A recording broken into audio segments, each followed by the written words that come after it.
listen to the sound of my voice and relax.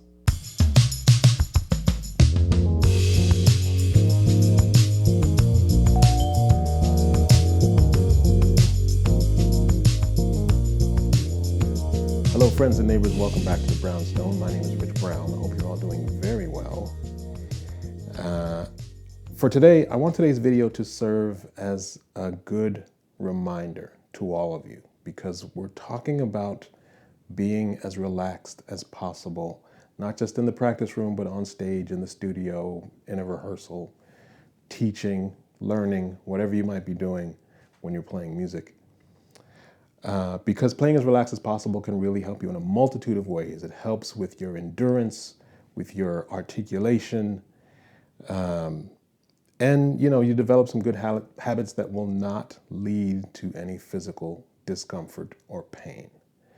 I want to alleviate all of that from your playing. If you are experiencing any discomfort or any pain, it's probably found in some tension that you are, experiencing without even knowing it when you play. So I want to go through and make sure that the body, the entire body and mind, is absolutely relaxed when we go into play mode. Let's get into this. First, I want to talk about the hands. You'd be surprised at how little effort it takes to get a good tone out of an electric bass. Let the amplification do the work. You don't have to dig in very hard with either hand. Make sure that with the left hand, you're playing comfortably, not pressing down too hard on the strings, because you don't need to. You can just take a simple exercise. I've done this exercise before in other videos, but just playing one finger per fret and making sure that each tone is super even. There's no buzzing, but mainly I want to make sure that all of my fingers are super relaxed. There's a tendency, if you're doing this improperly, there's a tendency to feel some tension along the forearm and in the wrist. Make sure the wrist is nice and straight. And when you bring that hand to the fingerboard, that should be like a comfortable span, 4-fret span on the fingerboard. Now, my hands are kind of big, so if that 4-fret span is not comfortable for you, then a 3-fret span, whatever's comfortable for you, will work. Maintaining a 3-fret span can be just as advantageous. Just making sure that your left hand is as comfortable as possible. This is why I like to teach a lot of shapes on the fretboard, to allow me to maintain that 4-fret span as much as possible, so that I can learn everything that's happening in one area of the neck before I move on to another area. This way, I'm always playing very relaxed with the left hand. And then the same with the right hand. As I said before, it doesn't take a whole lot of effort to get a good tone out of the instrument. So what I want to do is make sure that I'm playing as light as possible. You've heard many teachers and educators say this, but you want to play through the string with a light touch. I don't want to dig in too hard. I find that when I dig in, there's a degradation in the tone. It doesn't sound as good. The harder I play, the less desirable the tone is for me. So I try to play as light as possible. And there's a little trick that I use to achieve that, especially when I'm on stage. I will crank the amp just a little bit too loud and then play with as light a touch as I possibly can. And then when I or someone else in the band notices that the bass is too loud, I'm playing too hard. So then I have to lighten up. I've been doing this for years, and guess what? No calluses. I have no calluses on my fingers. Just from playing as light as possible on the instrument. You can see how much effort I'm exerting with the right hand. Just like brushing the strings. That's really what it is. I'm just brushing, right? And again, making sure there's no tension here in the back of the arm or in the shoulders, which is the next thing. Some people, when they play, they tend to tense up their shoulders like this. So make sure you're nice and relaxed. One good thing to do before you start playing is just take a deep breath. Let it all in, inhale, and then exhale. And when you exhale, let all of the tension out of your entire body so that you're just ready to play, right? This is good for your mental state as well, because you want to get into a mindset that is ripe for creativity. And this is a really good way to do that, just making sure that you are as relaxed as you can possibly be.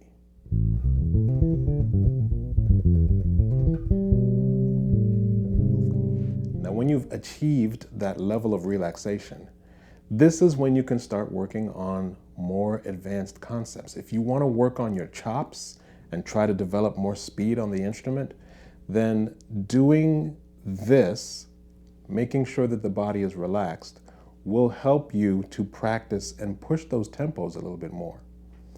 So that when you do play,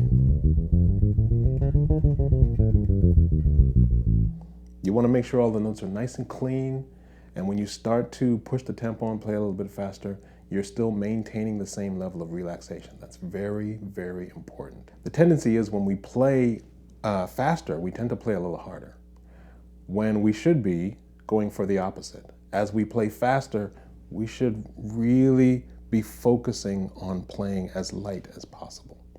Always. The other thing I want to talk about is breathing, because breathing patterns are also very important. Very important. I'll tell you a quick story. Years ago, after a gig, I woke up in the middle of the night with some excruciating pain. I couldn't do anything. I couldn't do anything. I couldn't sit up, lie down, stand up. Anything I did just caused a great deal of pain around the entire sort of circumference of my rib cage. It was terrible. I went to the hospital. I spent 9 hours in the emergency room, and they didn't find anything. And then early in the morning, after spending that 9 hours in the hospital, I went to a friend of mine who was a chiropractor, and I brought all the paperwork that the folks at the hospital gave me, and I gave it to my friend, and he looked at me and he said, "I don't need these papers. I can see what's wrong with you right now. Your diaphragm is rubbing up against your ribs. That's what's causing all the problems. Are you doing anything with your breathing that might cause this to happen?" And I thought, am I? But then I finished that gig the night before, and I realized I got into this habit of holding my breath when I take a solo. And I've seen people do this, where they're about to play a phrase, they take a deep breath, and then they hold it, and then they play. And then they don't breathe until they finish that phrase. So let me tell you from experience, this is a bad, bad habit, and it could lead to some problems. So now what I like to do when I practice is just breathe normally when I play. Because another thing that we tend to do is sort of breathe rhythmically, where maybe we'll play a phrase and we'll anticipate a breath and play like a pickup with our breathing. So I wanted to eliminate that. I wanted to just try to breathe normally no matter what I was doing, whether it was soloing or just comping or playing bass lines or whatever. I just wanted to really maintain the same breathing pattern the entire night. Whether I was on stage or off stage, my breathing shouldn't change, right? So that was one of the main things that I like to practice. So when you do play any exercise, this is why I'm able to talk and play, because my breathing doesn't change. And I don't have to focus on it anymore. And then when I improvise,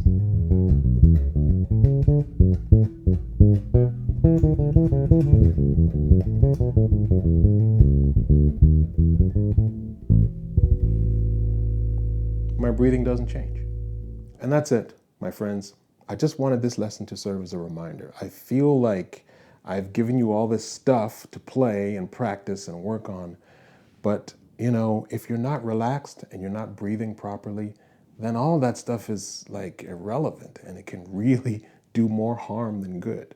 So I needed to make this video to make sure that you are all as comfortable and as relaxed as possible. Friends and neighbors, do me a huge favor. If you like this video, please do click like and share it with as many people as you possibly can, whoever needs to hear it or see it. Subscribe to the channel if you haven't already. The channel is growing, and that always means a great deal to me. And you can donate to the channel in one of two ways. There is a link in the description box that will allow for you to donate as much or as little as you please, or you can join the channel for $5 a month. All of the above is greatly appreciated, and I do not have a preference. You can join, you can donate. There is no obligation to stay if you join the channel. Join the channel for 1 month, give $5, and then cancel. I'm cool with that, and I'm grateful for that $5. And I will leave it there, my friends and neighbors. I want to thank you all for tuning in and joining me here in the Brownstone today. My name is Rich Brown, and I will see you in the next video.